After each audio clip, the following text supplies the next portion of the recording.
All right, so imagine this, right? You're nearing the end of a job interview, feeling pretty good.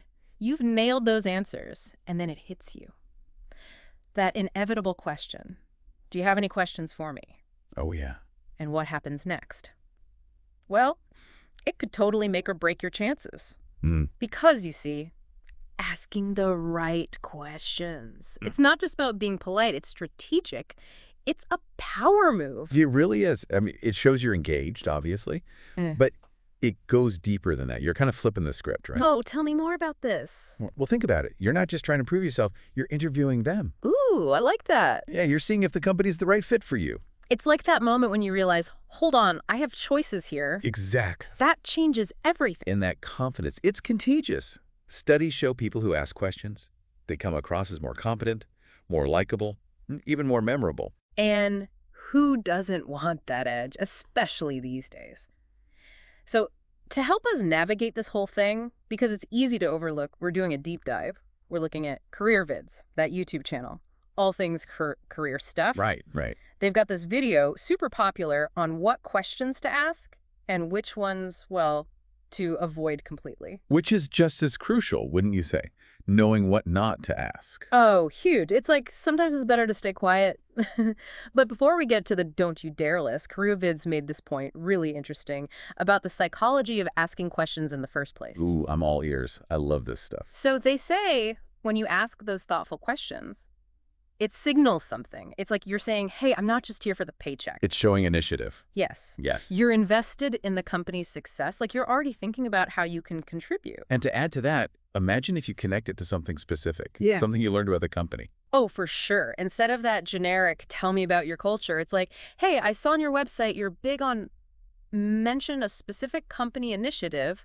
How does that play out day to day? Now you're not just asking, you're showing you did your homework. You're genuinely curious. It's about going the extra mile, showing you're not just looking for a job, you're looking for the job, the right fit. Right. And speaking of going further, CareerVids, they actually give a bunch of questions, 21. Whoa, 21? They weren't messing around. No, they weren't. We won't get to all of them, but we are going to focus on the ones they said are deal breakers, the ones that make recruiters cringe. Ooh, okay. I'm ready. Hit me with it. What are some of those? Okay, so CareerVids actually gives 5 questions you should really avoid, but we're going to zero in on 2. 2 that really surprised me, to be honest, and they could do some damage if you're not careful. All right, lay it on me. I want to know. Okay, are you ready? The first one is this.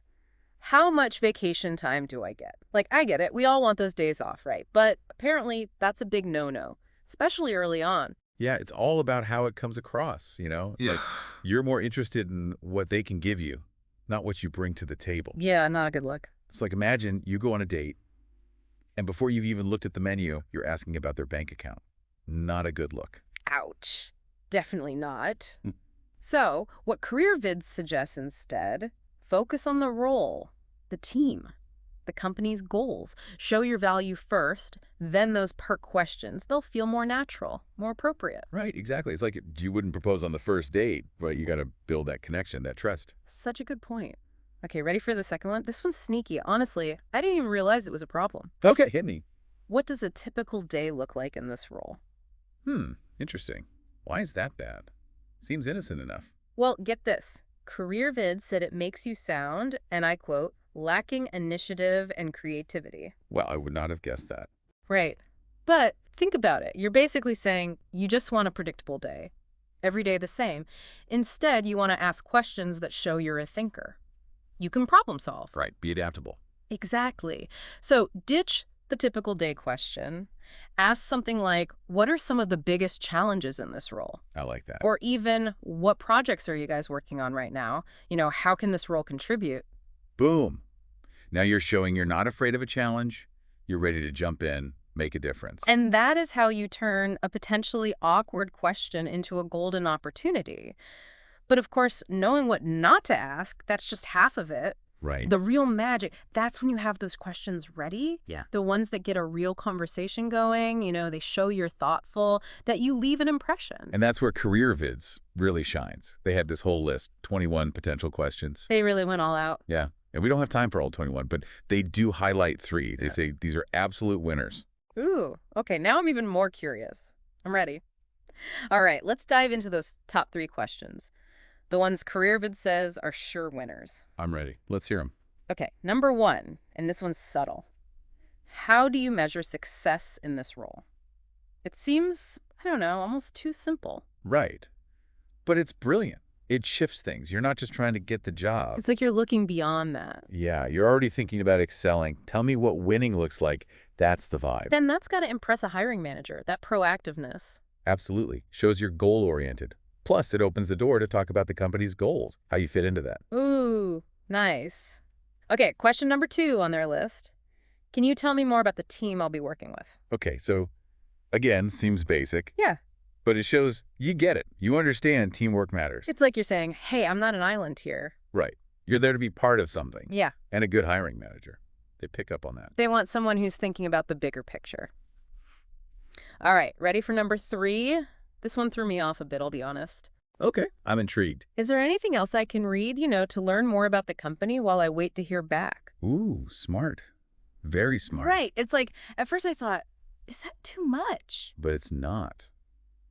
Because you're showing enthusiasm, but in a chill way. You're not desperate. It's like saying, I'm so interested, I'm willing to do extra credit even before I know if I have the job. It's that perfect balance. Yeah. Confidence, but also that eagerness to learn more. Hard to resist that. It really is. So there you go. 3 questions. Might seem simple on the surface, but they speak volumes. They really do. It's about showing who you are, your work ethic, your potential. An interview, it's a two-way street, folks. It's not just them grilling you. You're figuring out if they're the right fit for you. And by asking the right questions, you get valuable info. But you're also showcasing those qualities, that curiosity, being proactive, wanting to contribute. All crucial stuff. And on that note, as we wrap up this deep dive, I'm curious, if you were the one doing the hiring, what question would really tell you about a candidate? Not just their skills, but their passion, their drive, that special something. Let us know. Hit us up on social media. We might just feature some of your thoughts in a future episode. Until next time, happy interviewing.